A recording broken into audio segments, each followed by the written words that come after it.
Cawapres nomor urut 1 Bapak Muhaimin Iskandar. Waktunya 1 menit Pak Mahfud, dimulai dari saat Bapak berbicara. Silakan. Ya, Pak Muhaimin, calon wakil presiden yang terhormat.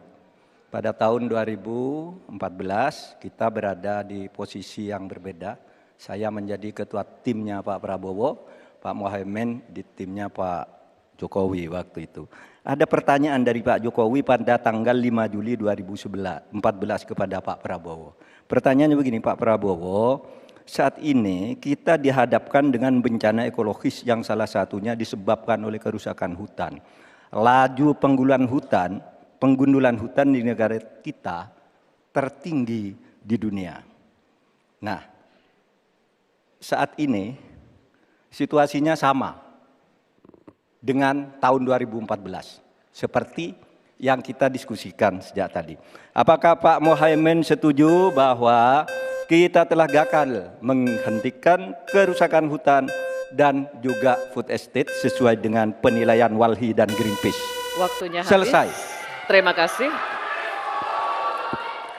Kami persilakan calon wakil presiden nomor urut 1 Bapak Muhaimin Iskandar untuk menjawab. Waktunya 2 menit dimulai saat Bapak berbicara. Silakan. Yang patut untuk bisa menjadi alat ukur adalah bahwa dari seluruh rencana mengurangi deforestasi itu adalah berapa prestasi untuk melakukan penghijauan atau reforestasi.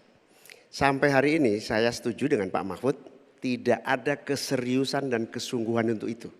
Bahkan mau menyediakan pangan nasional saja, kenapa tidak melibatkan petani? Malah juga melakukan penggundulan hutan dan gagal lagi. Karena apa? Karena tidak melibatkan masyarakat adat setempat, juga tidak melibatkan para petani, bahkan merusak keanekaragaman hayati kita.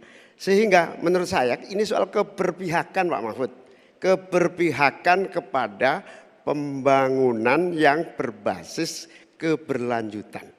Di mana kita tidak akan main-main dengan soal ini. Ini soal nasib generasi. Prinsipnya satu, keadilan. Keadilan ekologi harus nomor 1. Jangan pernah membiarkan keadilan ekologi ini tidak terlaksanakan dengan baik. Yang kedua, keadilan iklim. Yang ketiga, keadilan antar generasi. Komitmen keadilan ini termasuk komitmen keadilan agraria, keadilan sosial, nggak dijalankan sama sekali karena memang apa? Tidak ada komitmen dan kesungguhan. Konstitusi sudah ada, anggaran juga punya, kemudian undang-undang juga banyak. Sekali lagi, komitmen dan kemauan sungguh serta tidak abai terhadap tugas dan tanggung jawab sebagai pemerintah. Oleh karena itu nanti kalau Amin dipercaya, insya Allah yang paling pokok adalah kesungguhan. Komitmen untuk melaksanakan konstitusi dengan sungguh-sungguh, berpihak kepada rakyat dan lingkungan, bukan berpihak kepada investor ataupun pengusaha. Waktunya masih cukup Pak Muhaimin? Baik.